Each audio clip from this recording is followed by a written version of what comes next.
What's up, everybody? I am Travis here. Welcome to another episode of This Freakin' Show. It is a weekly podcast with a little bit of something and a whole lot of nothing. This same weekly podcast is brought to you by the Firepit Bar and Grill of Peotone, Illinois. If you're looking for a down-home country restaurant that offers you a burger and beer for just $7.99 every Monday and Wednesday, 75-cent wing on Tuesday, and free bingo on Thursday. Plus, with the weather getting nice outside, obviously they're going to have bands on their patio. So make sure you check out the Firepit Bar and Grill every single day of the week because there's always something going on down there. And you can check them out at Facebook at Firepit Bar. Late show this week, ladies and gentlemen. But at least we get the show out every week because I cannot be the weekly podcast without being there every single week. I'm really excited for this week because baseball, technically baseball season already started this past week with the Mariners opening up against, I believe it was, I'm going to say Oakland. Out there in Tokyo. So, super excited. I didn't get a chance to see them because I think the games were at like 4 in the morning here. But I'll probably go back and check out the highlights and everything. But obviously, starting next week, I'm really excited because the White Sox start playing their games. It's Cubs as well. If you're a Cubs fan, that's fine too. But I'm really excited because I'm not doing this alone. For the first time ever, a family member of mine is coming on the show to talk to me about baseball. My Uncle Andy. So I'm going to talk to him for a little bit, kind of about, what's going on in baseball itself, going on in the major leagues, as far as some of the rule changes, some of the contracts that kind of happened over the past season, or off season, I guess I should say, as well as we're going to do our bracket prediction. Now, if you remember a couple years ago, I did do a bracket prediction with GCR from Geekcast Live. Had a lot of fun doing it, so I'm excited to do it again this year. And a lot more fun to do with a family member because if I know my Uncle Andy, like I know my Uncle Andy, I would love to beat him in this because it would be fun to do. So, Uncle Andy, thank you so much for coming on the show. Thanks for having me on, Travis. Looking forward to it. First time in front of a microphone, so a little nervous. Yeah, I wouldn't really look forward to this. I mean, trust me, like at some point you're gonna be like, "What the hell did I get myself into?" So it's funny coaching big games and stuff like that, but it's not the same as sitting in front of the computer, in front of the microphone. Right? Well, it's different. That's what's weird because, like, and I never coached anything, but I think from what I can see, the difference is like you're focusing so much on the game that you don't have to worry about everyone else. Where now you're focusing on the one thing where everybody's going to be able to kind of focus on you. Absolutely. So yeah, no, just relax, have a good time. A couple things about the show. It was just going to banter and bullshit. There's not going to be anything. You don't got to worry about swearing because we do have that explicit, not safe for work thing. So pretty down to earth, pretty simple. But the biggest thing I always start out with is I want my guests kind of give everyone like a little background on who they are. And I'm really excited to talk about your background because, I mean, between playing baseball, playing softball, coaching baseball, coaching softball, you have such a knowledge of like the game and such a history of it. You kind of just want to like give everyone a quick background and kind of where it all started for you. Absolutely. A subpar baseball player growing up here in Little Peotone, but had a knack for just understanding and reading and things happening around me. And when the day my son was born, really got heavily involved in coaching. Played, slow pitch softball along the way, which we all know that's nothing better than a good beer league. But, really developed my skills in coaching, going through classes, different things. I had been taught by the pitching coach from the California Angels back in the day when they were the California Angels, to coaching people's sons that used to play in MLB, like a Cole Tucker and it's just there's a lot of cool different things that I've done and learned a lot about the game. But I coached at a very high level in competitive baseball, and then coached fast pitch softball, same thing, competitive level, and then also coached a little bit of high school with both sports. So now I'm just working like hell and done coaching. Yeah, and I mean, obviously, I can't remember what year it was, but you ended up moving out to Arizona back 99. Yeah, and as you know, obviously, you mentioned Sean growing up and everything, and as he developed more into baseball, you started working with Travel League to actually create a Travel League, the Prowlers out there. That is correct. Correct. Kind of want to dive into like what the Prowlers were and everything, and I think you also mentioned that there were some players that came out of the Prowlers that potentially even made minor league baseball. Absolutely, absolutely. Yeah, there is one that has just been done, has just done an outstanding job, which is Cole Tucker, come through the Pirates system, and he was first round pick, 24th with the Pirates, and he's doing a nice job. Just keeps moving up. He's got a few outings with the Pirates this year in spring training. So it's always exciting to see kids that you coach and have a relationship with and watch them build their career and become good people in society. So. Gotcha. Very cool. So, we also mentioned, now you did travel baseball in Arizona, which obviously because of the weather and everything out west and everything, it was a year-round thing. Mm-hmm. Now, when you moved back to Illinois back in 2000, and we're going to say 5, just for the hell of it, because I can't remember it. That was close, right? It's got to be 5, right? 2005? What's that? Been moved back 2010, so it's been 9 years. Same thing. Same thing. 9 years, 14 years, there's whatever. What the hell? Right? I do my research. Even with his family, I fucking dumpster fire this thing, man. So, but you brought the Prowers out here. You know, you brought that concept of travel league and everything. Obviously, it's not a year-round thing, but I mean, so Sean was in baseball pretty much his whole life. Yeah. Yeah, we did the math on it, and since he was 7 years old, he had an average of 100 to 125 practices a year and played about 100 to 110 games a year from the age of 7 until he was 18 years old. So he definitely, and like I always told him, you may not be the best on the field, but be the smartest on the field. You know, you got to be smarter than the guy next to you. So, and one of the cool things that I kind of acknowledged over watching, like, you know, the baseball and everything you're doing, is you helped Sean practice switch hitting, but you also taught a lot of your other players to switch hit too. Absolutely. In your opinion, I mean, you're probably going to tell me absolutely yes, and that's why I said, like, I don't know shit about baseball. I just like talking about it. Is there a true benefit to switch hitting? Absolutely. You know, and the thing is that what you got to do is try to understand, and what I tried to develop Sean around was my boy at third base for the Braves for many years, Chipper Jones. And Chipper Jones to me was the strong, short guy that could just build power, but had a good smooth glove, had a good understanding of the game. May not have been the best guy to sit around and talk with, but he sure got it done on the field. So what I did is I tried to break him down and then take that same thing with the boys that, you know, where it would fit the scheme with them.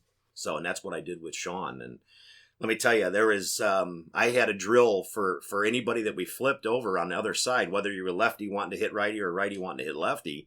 I'd put a 16-ounce sandbag on the end of a bat, and I would make them swing in slow motion in their room, 300 swings a night in slow motion with a proper form, and follow through. And Sean used to hate it, but man, he could smack it. So, and this goes back to, I think about 11 years old is when we started flipping some of the kids to the opposite. Oh, wow.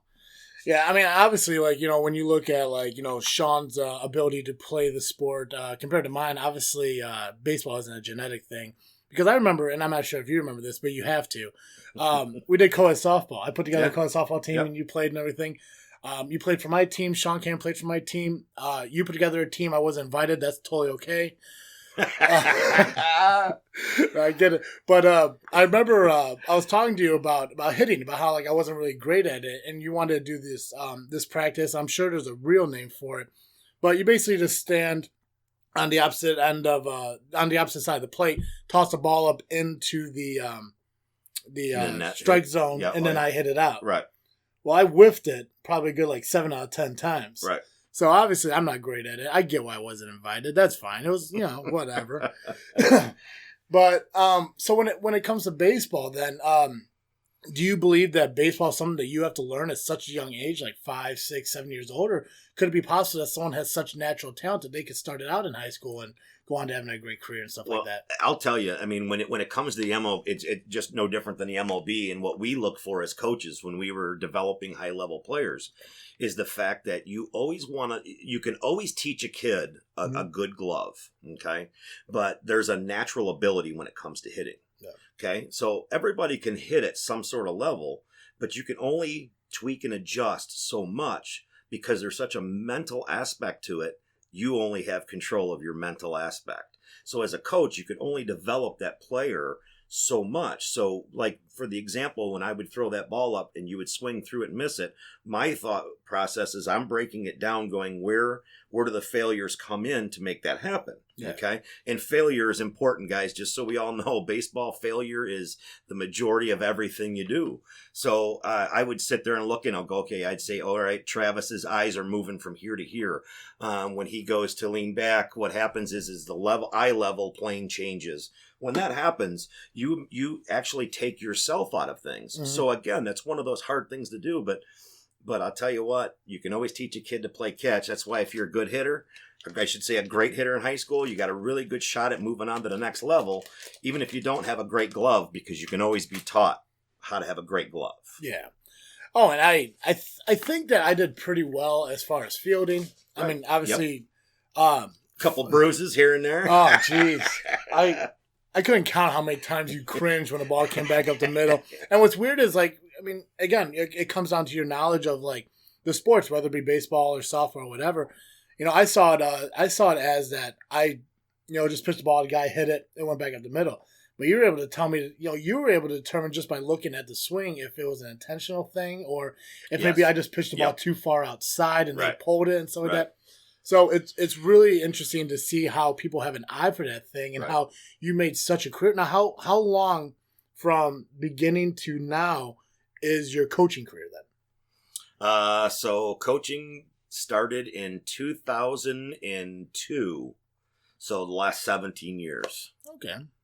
And I think obviously, when you sit there and look at a lot of your accomplishments and a lot of things that you achieved from coaching, I'm going to assume that the biggest thing that came out of it, no matter what, like anything else is, it was probably that one home run I hit in co-ed softball. That's sitting here in front of us. That's right there. Hell yeah. I put the date and everything. October 19th, 2013. I finally hit a home run. And I ran the bases. You're not supposed to do that. Nope. Hey, you got to enjoy your first one. Absolutely. I retired after that. You know what's funny is I remember my last home run. Mm-hmm. And it makes me laugh because I'm a singles hitter. I hit base hits. Yeah. I'm too old and slow. So I kind of laugh when I hit my last one. And my dad happened to be in Arizona visiting me. And it was a 315-foot fence. So it was a pretty good bump, right? Well, my dad was playing pool with Sean up in the game room. And both of them missed my home run, my last home run I ever hit. God darn it. But you always remember them, whether it's your first one or your last one. You always remember. Hell yeah, I remember my only one. So, I stole the ball. I didn't care. I didn't care that we were running low on them. It didn't matter. Who cares? Yeah, right. That's mine. It's worth $4. Exactly. But you weren't the only one who did softball. I mean, obviously your brother Rob, he was in softball and everything. He actually got inducted into the NSA Hall of Fame, and that was back in 2017. No, that was back in 2012. Was it? Yeah. No, it wasn't that long ago. Yeah, 2012 he's inducted. What the hell is my time doing? I mean, holy shit. But that was awesome to hear. Yeah. So, kind of dive into Major League Baseball and everything, because that's what we're here for. Yep.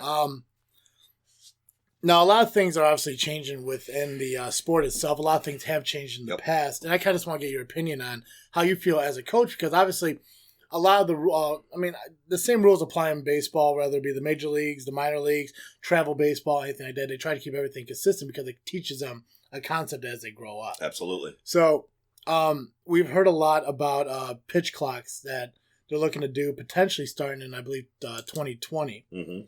Do you believe that having a pitch clock benefits or hurts a player, whether it be the pitcher or batter? Do you think it's something that it's something they need as far as, preventing, walking around the mound or coaches going out to visit and stuff like that? I'm actually a fan of it, fan of the time clock, even though I'm kind of a purist when it comes to baseball. The strategy of the game is the key to everything that goes on in baseball. I mean, manager is strategy versus strategy. Mm-hmm. And we saw that when Joe Madden almost choked with the Cubs in the World Series with Cleveland, pitching changes, and he should have left Hendricks in and he went to Lester. It was just a mess. So, but he got lucky, it worked out in his favor. But I'm a fan of it because, what happens is as a hitter, you're such it's such a difficult process to go up there and hit a ball that's coming in 90 some miles an hour and then hit a changeup. They'd try to get a changeup coming at you 70, but it's when that pitcher throws that 95 mile an hour fastball and then takes his time around the mound and it really takes off your judgment and it really throws you off. So it is a cat and mouse game. Yeah. So I think by limiting it it'll actually give the hitters a little more of an advantage. So okay. What's your thoughts on the intentional walk now, to where it's not 4 pitches out, it's just a coach saying, "Hey, go ahead and take the walk," which again benefits their pitcher on limiting additional 4 pitches thrown, but at the same time it kind of takes away from the hitter potentially taking a screw up throw that they may be able to put into play, or a pass ball that could run in like a third base or a guy who's at third base or something like that. Absolutely, I'm not a fan of that. That was utilized in travel baseball. With USSSA, and then it was different from that to NSA. There was just so many different rules, ASA, and I'm always a big fan of making that kid learn how to do that. Mm-hmm. That professional baseball player ought to be able to do that.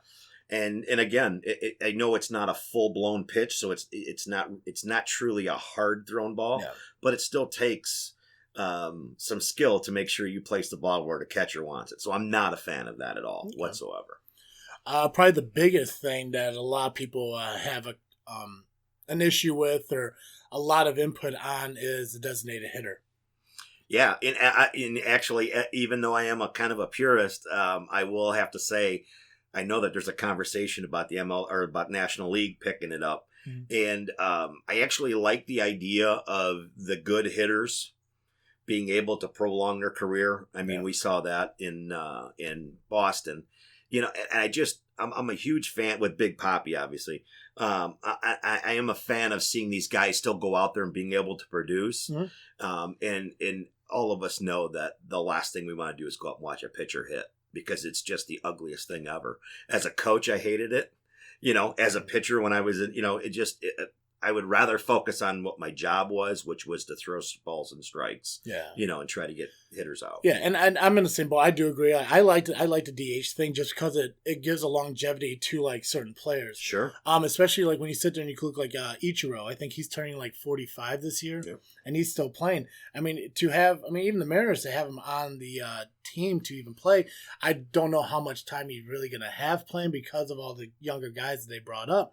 But to have him to DH and everything really benefits him, because I hear a lot of things, and I've never really watched a lot of Ichiro just because I've never been a huge Mariners fan, Yankees fan, Marlins fan, whatever he was playing. We can't stay up late enough to watch West games. Right?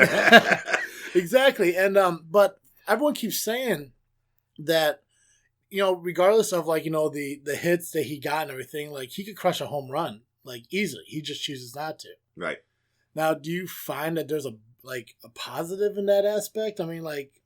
Because sometimes I think when he started, he was like the leadoff of the Mariners. Well, as a coach or as a baseball player, you are judged upon how many times you can get on a base. Mm-hmm. So whether he's standing on second or on first, it didn't matter. His goal was to get on base, and he had the ability and the speed to get himself into scoring position. So that I think it's a really smart move. And actually, when I used to work with Sean on the opposite side hitting, that was what the style I taught Sean. So you could hit the Chipper Jones style for power, or you could hit the nice little lazy looper over the shortstop's head in the shallow left, get on first, then steal second. Okay. So, and I think Ashiro just was a master at that. Absolute master. All right. To talk about Chipper again real quick, since you brought him up, I'm not sure if this is true or not. I don't know how much of your knowledge on Chipper Jones there is. But I heard a lot that whether he was batting right-handed or left-handed, he always used a different bat. Correct. Like one side was heavier, one side was lighter. One was like a brown heavy bat, one was like a black lighter bat. Yep. Now, what was the purpose of that? Yeah, it's just how fast you can get through the zone. So it just comes down to who you're comfortable with, your bat speed. So obviously the MLB guys, they have all these different statistics for them, and it shows them. So if it's showing him being a little bit late or somebody's pitching him inside, he would have his bat. You could have a balanced bat, end loaded, whatever it may be. No. Then you could make your adjustments, shorter bat, longer bat. So, I mean, there's a lot of crazy things that you can do, and that's the advantage of being a pro and having the money or the backing to have the wood, all the different bats. So, okay. Yep. Going back to changes in baseball, what about the the collision at home plate, how they took that away. I think that's bullshit. Yeah. Plain and simple. Takes away the purity of it all. Absolutely. I mean, you can always go back to the All-Star game when Pete Rose took out, and I can't even remember his name, and he actually ultimately ended the guy's career, but you know what? That's part of the game. You want to be a catcher, you want to be the big boy, then you stand back there and be the big boy and take the hit. And you would think, like, out of, like, all the advancements that they made in, like, protection, you know, they have the new protective helmets, they have the chin guard on it. They're working on... I'm not sure if I think they're actually currently using them or they're starting to use them, hats for pitchers to use. Right. That have like out of all the protection stuff, I mean, like, why not have the ability to, you know, run into home plate, have the collision and stuff like that, to hopefully break away a ball to keep your team going? I mean, it builds that excitement to the game. Well, you know what's happened is the contracts. These contracts got so big, and I'm going to forget his name all of a sudden, catcher for San Francisco Giants. Posey. When he broke his ankle or lower leg on that time at home plate, that's when the uproar began. And it was because, hey, this is our, you know, franchise player. We've got all this money invested in him, and now we lost him for the year. And that's when the big craziness went on about it. And I'm just not a fan. You know what? Then don't sign him to big contracts behind home plate if that's what you're worried about. Yeah. You know? Mm-hmm. Absolutely. What about... challenges now that coaches are able to challenge certain plays and everything? Like, are they safe on first? Did they get tagged out and stuff like that? You know, I'm not a fan. I love it in football. I'm sorry, but you know what? That's part of the game, is the mistakes, the human error. Mm-hmm. I mean, and I think that needs to remain true to the game. If you start judging everything someone does, I think you're going to find a lot more mistakes. But to the naked eye, you don't see that many mistakes. When you really think about it, they really have to put it in slow motion for you to catch anything. So I don't know. I'm not a fan of that at all. Yeah. And maybe you can explain this a little bit easier. I think it's like a simple knowledge, but like, so if they find a play that they don't agree with, they have a moment to kind of double check themselves and challenge it. Right. If they do decide to challenge it, then it's New York that actually looks back at everything and decides it. Right. So, well, you know, because back in the day, we always got the area call on double plays. As long as the shortstop was in the area around the bag, he didn't have to make contact. He just, you know, had to have a clean play. And the reason behind that was shortstops didn't want to get hurt at second base. Yeah. So what they do is now you can check that. So now the shortstop's got to risk getting, you know, cleated. Yep. And if anybody's ever been cleated by steel cleats, let me tell you, it's not a fun thing. I played in a men's league in Arizona and in baseball, and I'll tell you, I've been cleated. I played second. It freaking hurts, guys. I mean, so, and I get it, you know, and we've had enough broken legs in the MLB. I think the Pirates second baseman got hurt with it, and that was due to a great player out of the Phillies that cleated him. You know, it just, you know, it's just, I don't know. I'm not a fan of it, especially because of the double play. Yeah. Yeah, and I agree with you. Like I'm also not a big fan of the challenges. I think the final say always needs to rely on the umps, and I think the umps have the ability to, you know, make those decisions, especially being on the field. And even if they were to do the challenges, I think it should rely on the umps in the game watching the camera if they were to do it. The only time I think I would agree on having a challenge was before the challenges were ever into effect, and that's when the blown perfect game during the Detroit Tigers game. Yeah, that was a bad situation. I mean, everyone could tell that. They said that umpire was in tears after the game, apologizing to the pitcher. Yeah, I saw the interview he had posted, and he admitted, he said he screwed up and he took something away from that guy. Because I mean, like, it wasn't like just a no-hitter. I mean, it was a perfect game. Yep, it was that last pitch and everything, and so for those, I can see why they had the challenge, but at the same time, it all comes down to that word purity. Right. Like, you know, like they played the same game for 100 and some odd years. All of a sudden they want to change it to either make the game run faster or something like that. It's like the home run derby. Right. Now it's a time limit. It's not, you know, 10 outs and that's it, because they want to keep everything moving, keep everything fast paced. Because out of every sport and everything that's nationally broadcast and everyone's into, it's the only non-time game. Right. Absolutely. And that's what I love about it. There's no clock on it. Mm-hmm. You got to get 27 outs. Yeah. That's just it. You could go to you can go to the stadiums around the country and you can watch a game that lasts 2.5 hours. You can watch a game that lasts 4 hours. Yep. If it's tied up, they keep on going. It's not like in hockey where, you get to a time limit and overtime, it just becomes a tie. Right. Or football or however it works. I mean, there's always a definitive winner. Right. And I also like the whole, home team gets that final advantage, and stuff like that, too. That whole bottom of the ninth thing. I think that's pretty cool. And just to touch on that, on the replay, I would be okay with it in the World Series. Yeah. To have a good, clean, final 7-game series, that may be to me, that would have been a great place to start it and leave it there. Or maybe just the playoffs. Because, to achieve the playoff is such a difficult task over 100 and some odd games that the fact that it was 160, what is it, 162, 164? 162, yeah. So think about that. I mean, you work so hard to get to that defining moment and then it to be taken away by a bad call. I could see where that would be a great thing. Yeah. But for the 162 games, I just don't see it. So. Okay. All right. So 2 more questions about opinions, and I kind of want to dive into the contracts and stuff for the offseason. How do you feel about the change that they made a few years back to have 2 wild card teams instead of just 1? So now they had the 2 come in to play that wild card game to move forward. Yeah. Obviously, to probably extend the playoffs just that 1 extra game. Correct. But it's to put butts in the seats and get more TV time. Not a fan. No. I was a fan of the single wild card. I just where that 1/4 team moves in and goes forward. I agree because it's one of those things. It could be that team that struggled from May to July, but then just kicked it into gear and just didn't have enough time to catch up. It at least gives them that advantage. But to give 2 teams that advantage, I think is wrong. I think they should have just stuck with the 1. Yeah. So that's where I'm. So. And also, I mean, obviously, to kind of talk about the home run derby again real quick. I always thought as a benefit to the fans and everything, you pick the top home run leaders in each league and put them in the home run derby, but that's not the case anymore. Now it's a whole, you pick a guy from each league and they pick their team. And a lot of coaches, managers, and teams sometimes don't even allow their players to be part of it. I mean, correct. Mike Trout has been in baseball now for, I think, 6 years, going on 7 years, and hasn't played 1 home run derby. And that's because the Angels doesn't want to risk that opportunity, risk him doing that. I heard onto another baseball podcast I listen to from time to time that now they have more incentives for people as far as the winner gets X amount of dollars. I think they $1 million. $1 million. And then participants, they get, obviously I think it was like 2.5 or whatever the hell it is, which to some people, to some players who go into the home run derby, like Aaron Judge, who is one of the best home run hitters in the game today. Right.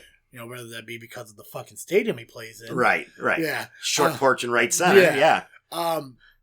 That's more money that he makes just off his contract alone. So for him to go into the home run derby to make 2.5 just to go out there, he really doesn't have to try so much. But it shows now it gives more people incentive to go and play the game. Right. So, I mean, how does that benefit a guy like Aaron Judge, who doesn't make that much money every year, to a Mike Trout, who, now that we learned, signed a contract where he's averaging $36 million a year? Well, what's funny is I am going to look at this different than you probably thought I would. But as a coach, I am completely against home run derbies. But as a fan, I love watching them. The reason why I'm against them is the last thing I want to do is take my number 1 home run hitter, put him out there and have something happen with his swing just to win a home run derby. I don't want him dropping his shoulder. I don't want him doing anything.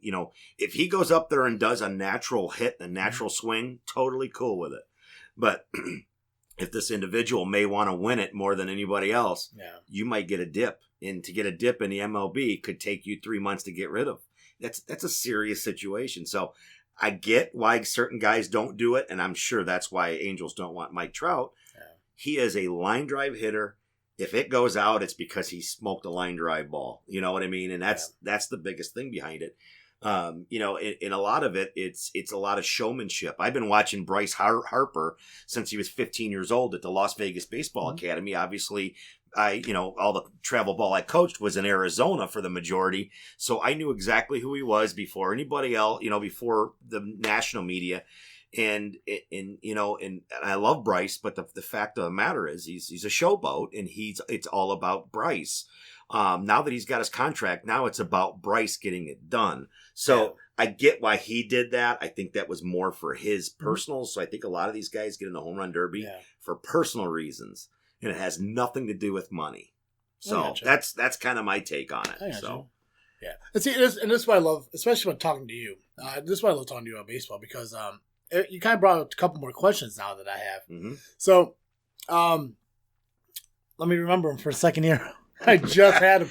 Okay, so the worry that comes from the home run derby. Yeah. How come that worry is not there during the All-Star game? Oh, it's there. It's there. That's why they don't want. That's why they have such a deep roster on it, because that way other people can get at bats. I can tell you that not one manager wants their pitcher pitching. And again, it comes down to contracts. They have shutdown times. Hey, I'm only letting him throw this many innings. Well, guess what? If he threw 2 innings in the All-Star game, that's 2 less innings he gives to us. Yeah. And that's what it comes down to. It's one of those things that, as a manager, you love the game, or as a manager, you hate the game, but as a fan, you love the game. When I was a kid, the game, to me, the All-Star game and the home run derby was so pure and so natural. It was awesome. And there's just too many goofy things. I think everybody wants to hear Chris Berman screaming out, back, back, back, back, back. And I could care less about him doing it, but now it's kind of a staple in my head, as you could hear. You know what I mean? It's just there. All right. And coming from a coach standpoint, then, I'm not sure if you heard Bryce Harper's one of his many interviews he's done since joining the Phillies. Yeah. But he did talk about how he flat out said that he's going for Mike Trout. Right. Now, obviously, again, Mike Trout signed his contract that we're going to talk about here in a little bit. But do you feel that there was anything wrong with him saying that, just being honest about it? Just saying, hey, I'm going to try and get Trout here and stuff like that. Like, is there something that's really wrong from a coach or a team standpoint? No, you know what? It's smart of him, because what he's trying to do is let him know, I want you as a teammate. Mm-hmm. They played against each other in travel ball, so they're familiar with each other. And Bryce will never be Mike Trout. Trust me, my brother Rob will tell you I'm a biggest Bryce Harper fan, but he'll never be Mike Trout. Mike Trout is a generational type player. Yeah. And Bryce isn't there. I think he hit 265 last year.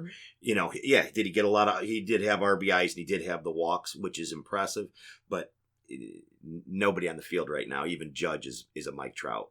Mike Trout is a special, like I said, generational, the Ted Williams type of player. You know what I mean? So. Yeah. Well, and obviously, with the contract he just signed, I believe it was a 12-year, $450 million contract. Yeah. Or which averaged out to about $36 million a year. Yeah. Biggest contract ever. Yeah. Stupid. Yeah. To me, it makes no sense, especially when it comes to like stuff like that, because you have the Angels, who I guess is in a way is considered a big market team. They're not up there like with the Yankees, the Cubs, the Dodgers, and all that. But to sit there and take $36 million a year to put into one player, how do you build a team around that? That's exactly it, Travis. And you're right. I mean, they don't have the income of the Yankees, the Red Sox, and the Cubs. No. And I just, it doesn't make sense to me, because, you can learn a valuable lesson about people when it comes to caring more about the team than caring about themselves. Yeah.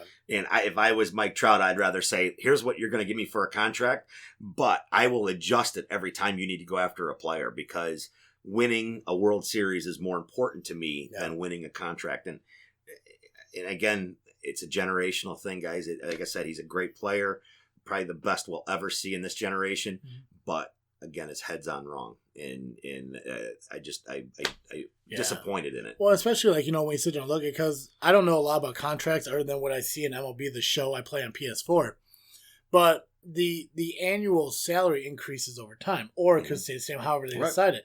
So if you're averaging $36 million a year, you're not even a good potential trade option to many teams, unless it is the Dodgers, the Yankees, and that's only if they wipe away a lot of the money that they have in, especially when I look at Kershaw, who is supposed to be the best pitcher in all baseball, especially when you start back in 2007 and stuff like that, who's making about $30 million a year. Or when you look at the Diamondbacks, Diamondbacks not a big market team in my opinion, but they're paying Greinke like $32 million a year. Yeah.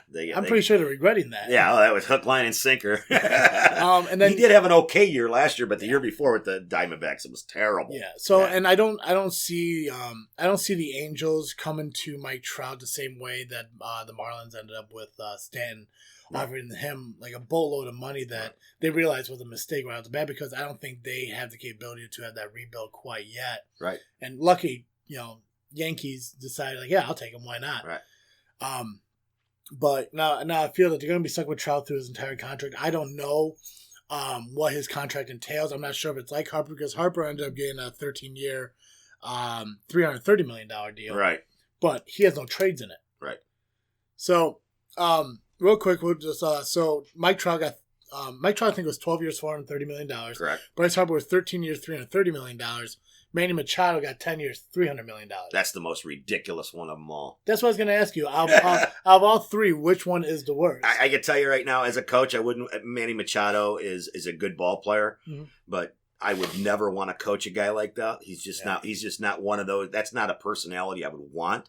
I think San Diego's going to find out. And I listen to Chris Russo, Mad Dog Russo, on MLB channel every day, and he was just, like he said, he goes, it's just, why throw your money away? You're trying to build an organization here in San Diego. Yeah. You're trying to build a following, and why would you do that? What does he bring? This is the biggest ballpark in all of MLB down in San Diego. His home runs are going to go down. Yeah. So I don't get it. I'd rather bring a gap hitter in that's going to hit nothing but doubles. Yeah. You know what I mean? I was so worried when the Sox were going after him. Like, I was relieved. Oh, yeah. Like I think between Machado and Harper, I would have rather had Harper over Machado, just because I know if you find the right left-handed hitter in guaranteed rate field, you're a Sox fan, right? Absolutely. I probably should have asked that like the first thing, right? Yeah. Also a Diamondbacks fan. That's just because I went to the World Series Game 7. And it's weird, like 6. Like I've only lived in Illinois, but I'm a Sox fan, but I see myself as a Diamondbacks fan and also an Orioles fan, just because I don't know what it was about the Orioles, but as a kid growing up, for me, the Orioles uniform is actually my favorite uniform, and I am a closet Orioles fan just because of that logo. That was my dream, is to someday wear that logo, or my son wear that logo. It's funny that you said that. There was just something about it, and it might have been it. I mean, obviously, I'm too young to remember Cal Ripken Jr., probably one of the best Orioles in the league. I mean, I know there's a lot more, but again, I'm 29 years old. I don't know a lot about so Iron Man. Yeah, exactly. Cool. So I think I got through all of those. Well, and here's the here's the three that when we talk about those three contracts, here's what I do want to say. Mike Trout, you're going to get the value. I mean, he's never going to be able to be at the value of $400 and some million. Okay, but he is going to give you a consistent, great outing every time he comes out right on the field. Yeah. Bryce Harper, he is not going to give you 300 batting average, but what he's going to do is he's going to give you a 260 to 280 batting average. And he's going to be a good glove, and he's going to really create some havoc on the field when he's on bases, because he can get on base because he gets walked a lot. And he's going to put butts in the seats. He's going to sell jerseys. That's a good contract for the Phillies, but to me, it's not good for baseball. And then the Manny Machado, and again, in my mind, is the most asinine contract of the year. So. Well, these three contracts that got signed over the past offseason, what's that going to do around the time where Francisco Lindor or Mookie Betts are ready to sign their free agency contracts? I think it's going to get stupid. I think it's just going to continue to get stupid until the fans say, we can't afford this anymore. Yeah. We can't afford $11 hot dogs and $13 beers. I mean, it's just stupid, man. Well, so Mookie Betts and Francisco Lindor, if you were to rank them, either are they a Mike Trout, or they a Harper, or are they a Machado, where do they stand? Because I hear a lot about Francisco Lindor being a Mike Trout. Do you feel that he's up to that tier? I don't know if he's there yet.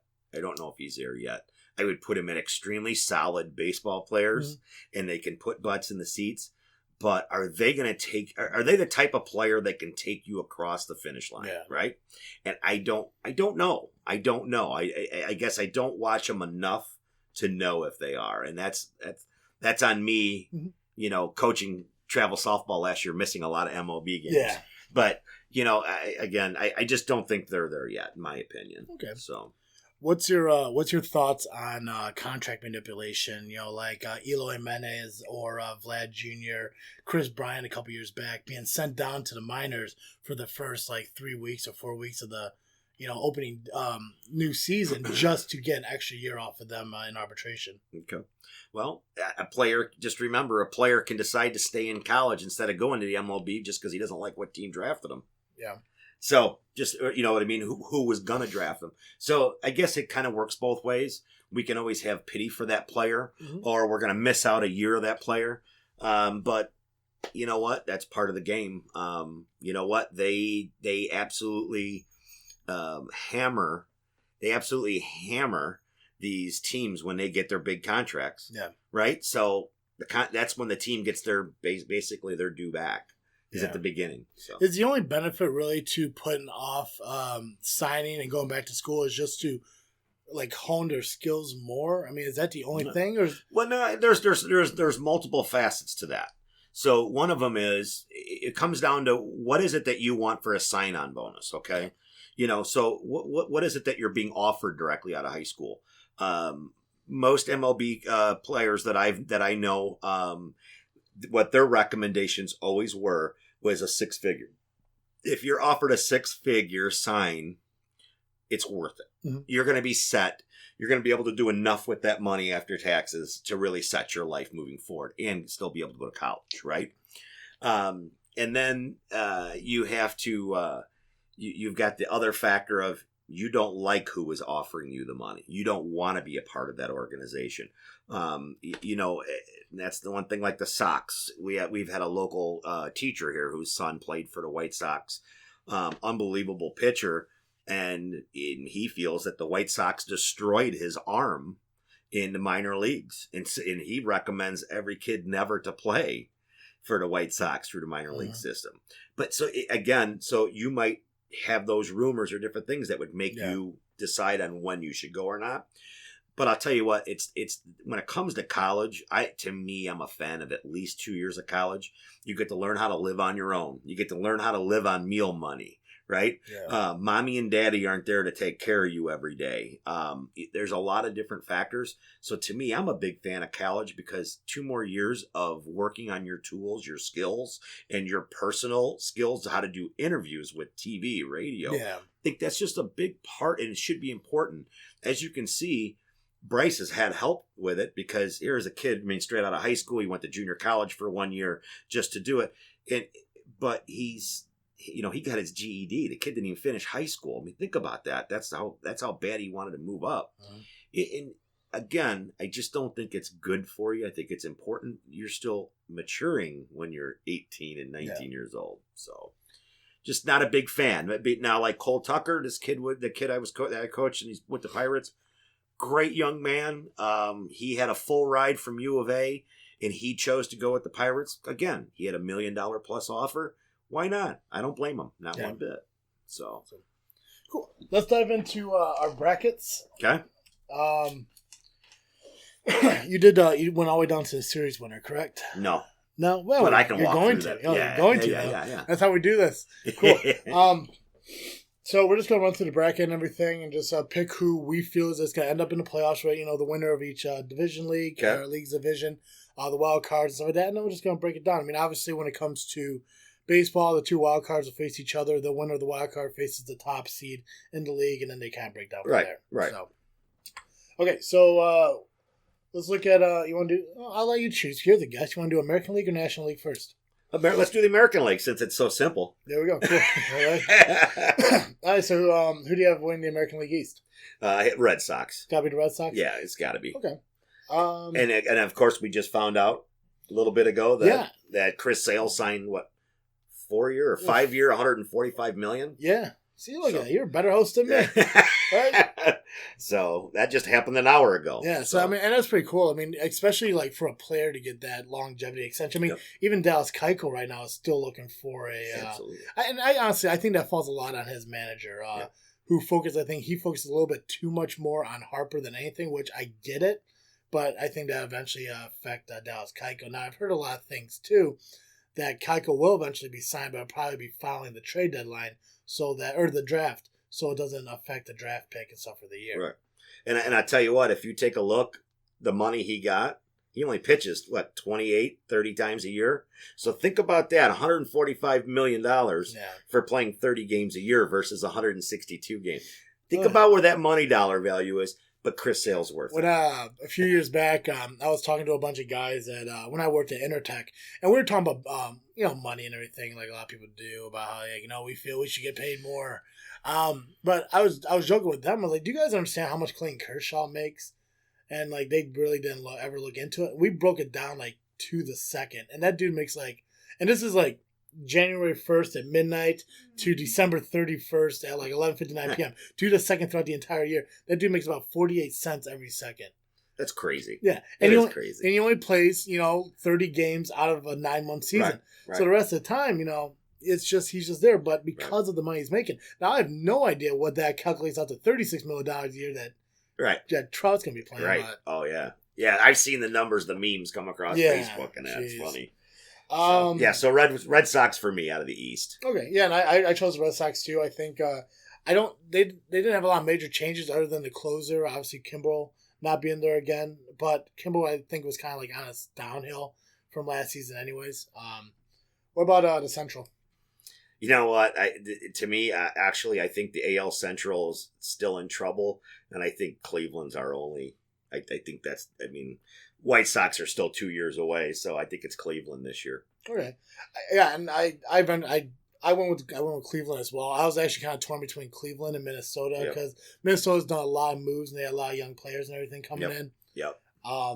What about the West? That's a no-brainer with the Astros. Yeah.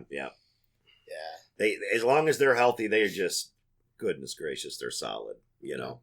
Well, yeah, and I picked the Astros too. I don't think there's really another team. Maybe Oakland will probably, I know they're getting pretty good too, but I don't think they're quite there yet. But potentially, they could be a potential wild card, I think, maybe next year or something like that. Yep. Who are your wild cards for the American League? You got to look at, Yankees. And this is just kind of a wishful thinking. Yeah. I'd love to see the Angels. Just because of the fact that they gave Trout that money, I'd love to be able to see him in the playoffs and showing off his skills. But I that's where I'm going to go with that. Yankees and Angels? Yeah. All right. I chose the Yankees as well, but I also went with the Twins. Yeah. I think they're going to be like one of those sleepers and stuff like that. That would be good for the Central Division to get two teams in the playoffs. Especially you look at the White Sox, they're still rebuilding. Kansas City still. Yeah, Kansas City, and then obviously Detroit's. They're growing, but they're not going to be like relevant for some time. And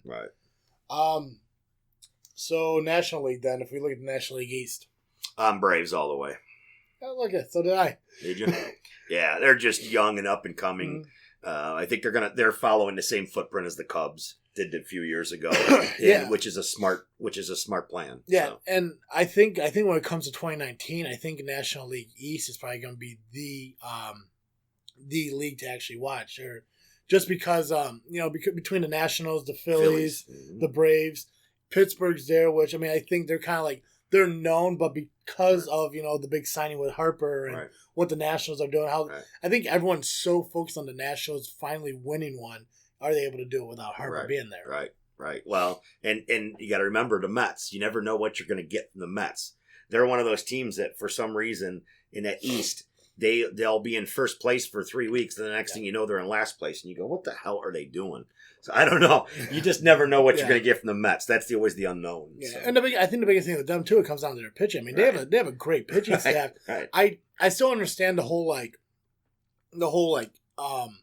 older players they have. Like, I don't understand the Mariners trade with Cano to the Mets and everything. Right. Who's their third baseman? He was with the Reds and the Sox. God, it starts with a Z, guys. I can't remember. It'll come to me. It'll probably come to me when we're done. Yeah. National League Central. National League Central, Brewers all the way. Yep. So yeah, me too. I'm praying for him. Anybody but the Cubs, right? Yeah, and they actually, and since they actually finally gave that Moustakas contract, actually signing him, I mean, he produced pretty well for them last year, and I think that's going to really help them when it comes down to the noises on my computer not happening anymore. I think it's going to really help them, especially when they get back into the playoffs. And having Christian Yelich in the outfield, Kane, is it Kane's in center field? Yeah, and they're also, it's between them and the Braves right now for Kimbrel. Yes. So if they pick up Kimbrel, that's a game changer for them. Yeah. And obviously I think Braun, he's really there, but... Yeah.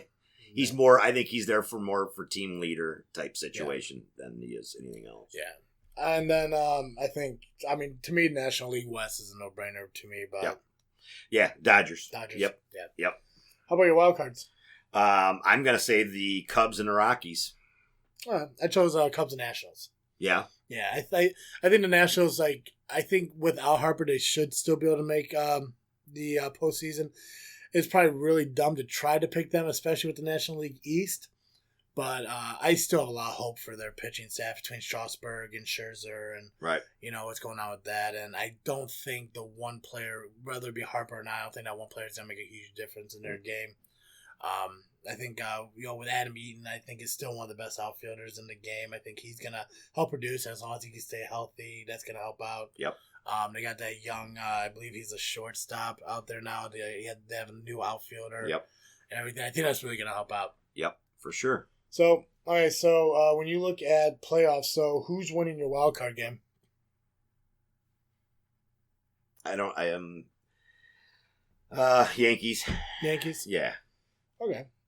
Between Yankees and Twins, for me, the Yankees win. I put the Yankees going against the Sox. I think the Sox have the best record in the league. Mm-hmm. So who is your wild card playing? Oh, Red Sox. Yeah. Who's winning that one? Oh, Red Sox. Red Sox? Yep. Okay. And then you also chose Cleveland and Stros. Right. Stros come through there. Stros? Yep. Okay. Stros took on the Indians for me, so the Astros win that one. So Sox take on the Astros. Who's winning that? Red Sox. Okay. I'm a no-doubter for the Red Sox. I picked the Astros. Good for you. Right? Yeah. I love the Astros. You know what? I love them. It just, I absolutely love everything about their team. Mm-hmm. I just think the Red Sox paid more and got more. Yeah. That's all. That's all I think.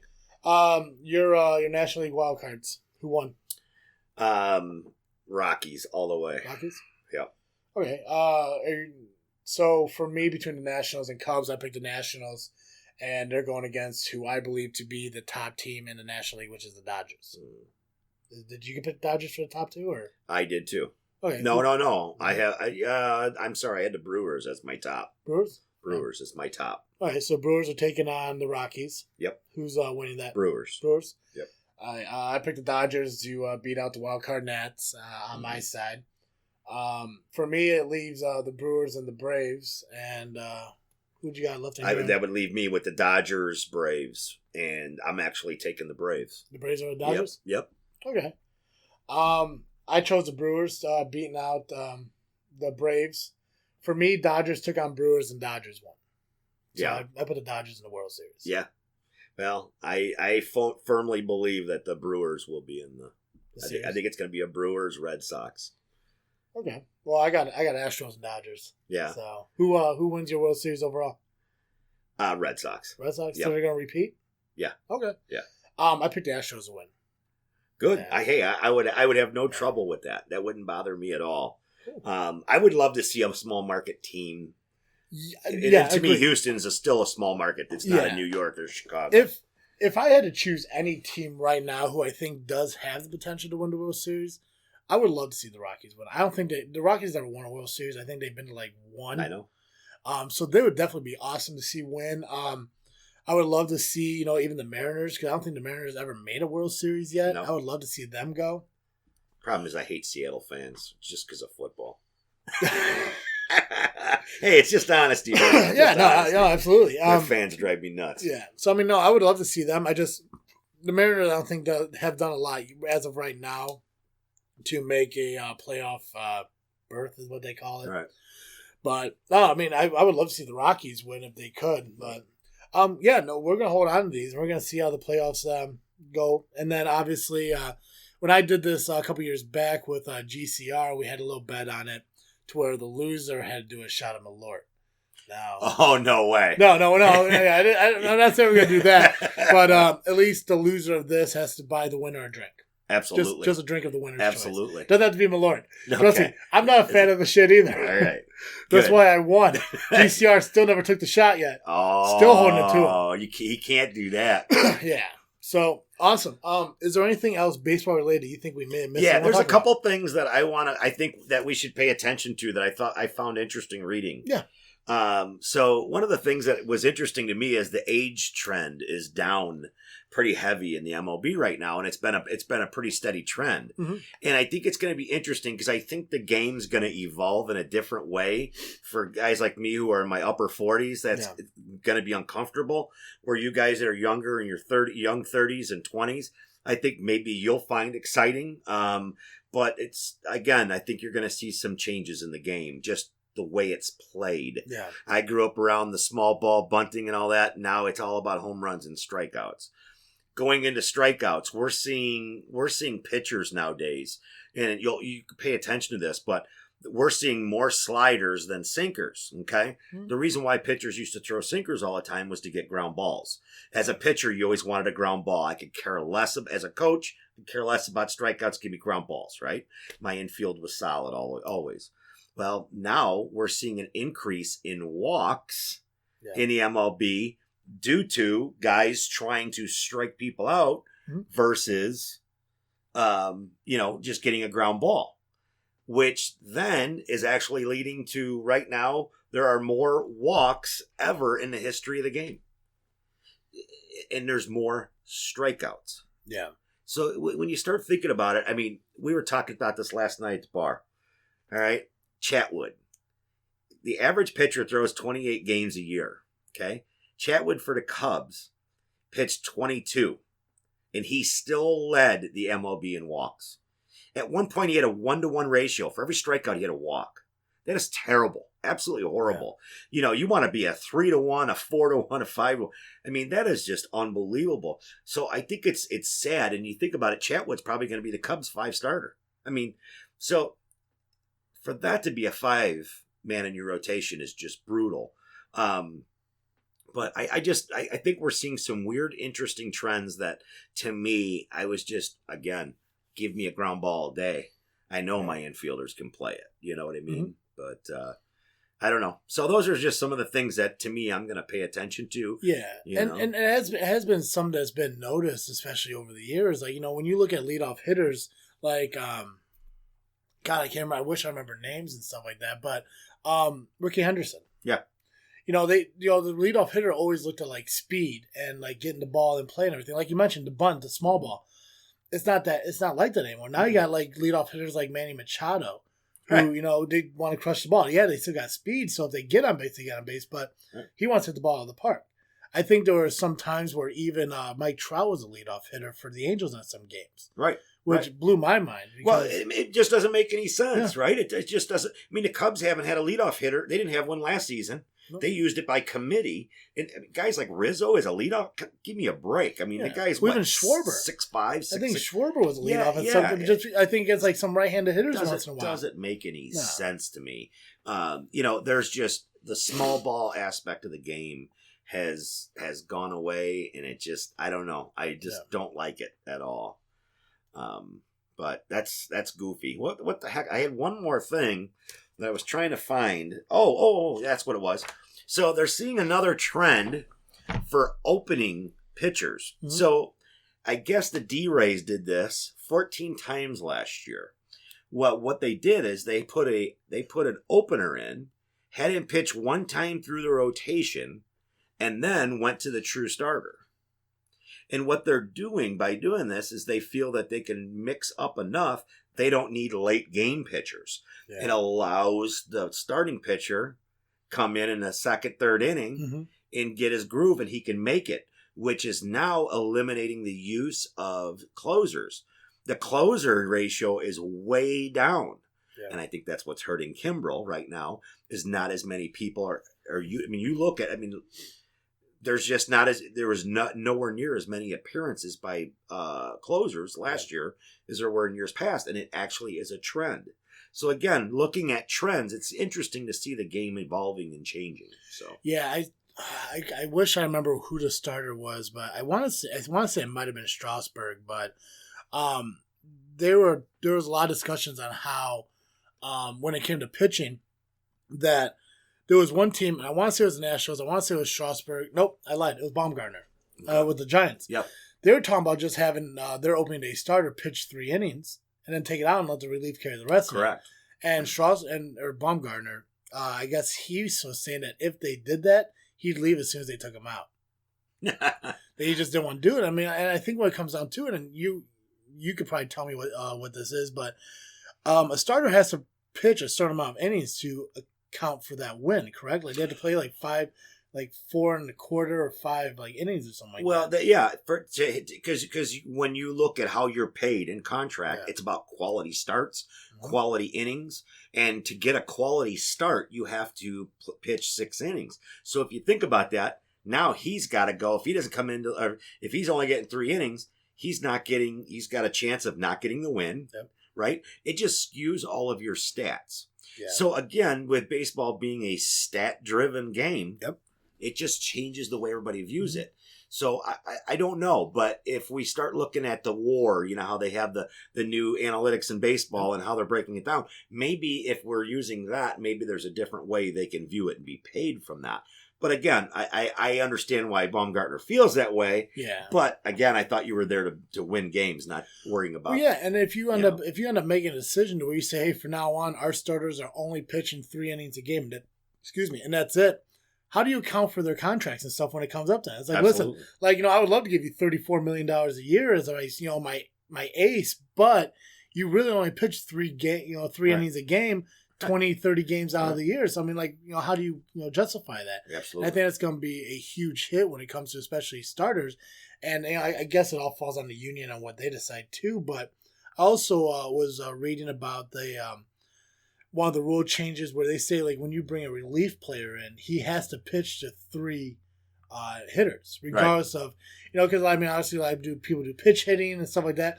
But regardless, if it's a lefty on lefty, righty on righty, whatever it is, or lefty on righty, that relief pitcher has to pitch to 3 hitters. Right. What's your thoughts on that? I don't know. I haven't really thought about it. Yeah.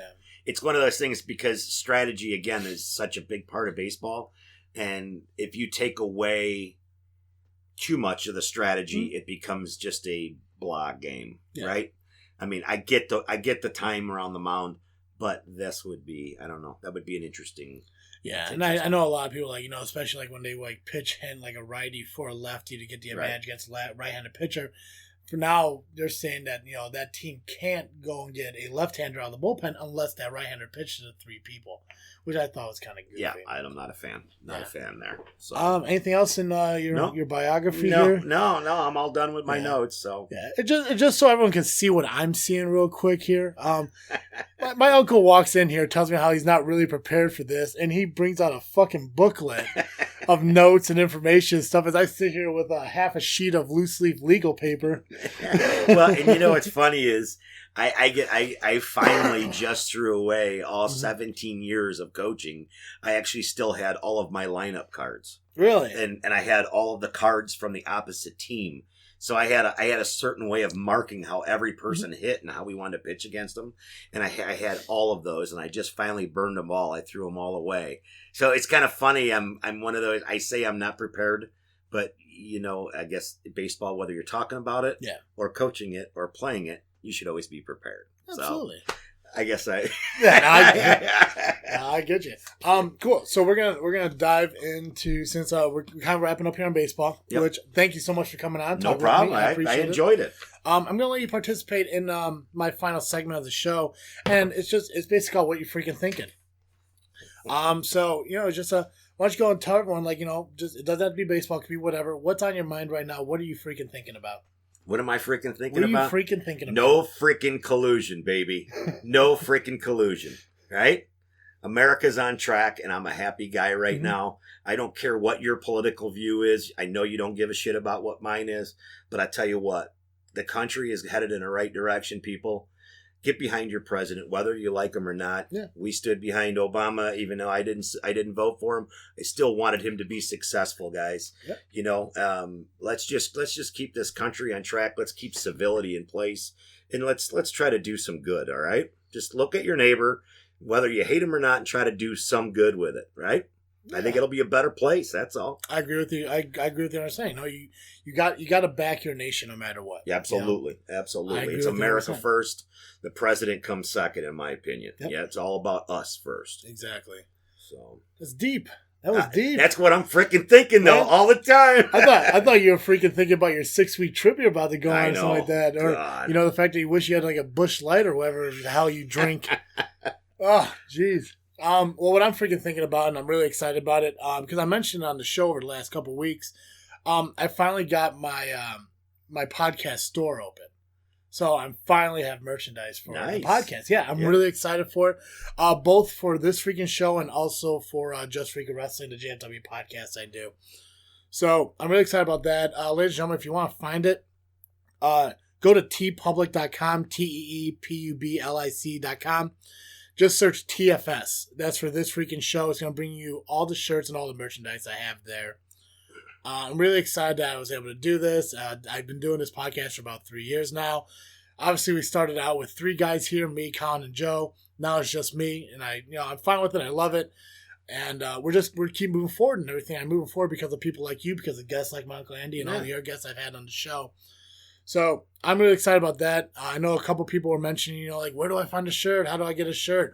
Well, now I finally have shirts, and all I got to do is go to teepublic.com, search TFS, this freaking show, TFS. That's all you got to do. Click on it. You can pick your size, pick your color. It's not only t-shirts. There's coffee mugs. There's phone cases.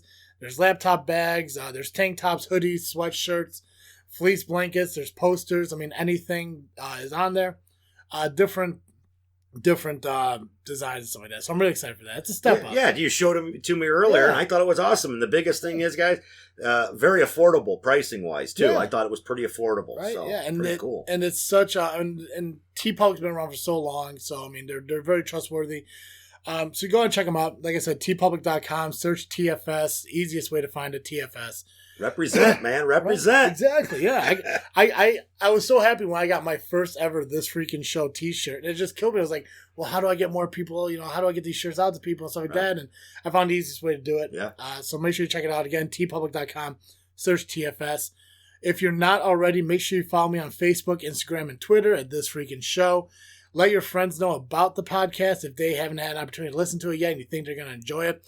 We're on iTunes, Google Play, Podbean, Stitcher, and Spotify. You just got to search This Freaking Show. And that's all I got. Again, Uncle Andy, thank you for coming on the show. Thanks for having me. I really enjoyed it. This was a blast. First time talking in front of a mic. I was nervous as hell. And look at this. Yeah, well, maybe we'll get you back on towards the end of the year when the playoffs come around. Yeah, so we can talk a little bit more about how the year happened. How my picks were better? Yeah. Jeez, yeah. My ass. As always, I am Travis T, and thank you for listening to another episode of This Freaking Show. I'm out.